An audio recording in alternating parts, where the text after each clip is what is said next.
Ada loh mesin uang yang bisa kamu bawa kemana-mana.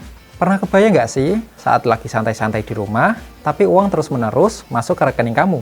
Itulah salah satu keuntungan punya produk digital. Dengan produk digital, kamu bisa menghasilkan passive income. Jadi, meskipun kamu lagi liburan atau sibuk dengan hal lain, uang tetap mengalir terus. Selain itu, produk digital juga bisa menjangkau pasar yang lebih luas. Bayangin, produk kamu bisa diakses oleh orang-orang di seluruh dunia hanya dengan koneksi internet. Keren banget kan? Yuk kita bahas lebih lanjut di konten selanjutnya. Aku bakal kasih kamu contoh-contoh kasus sukses para kreator produk digital dan gimana caranya kamu bisa mengikuti jejak mereka.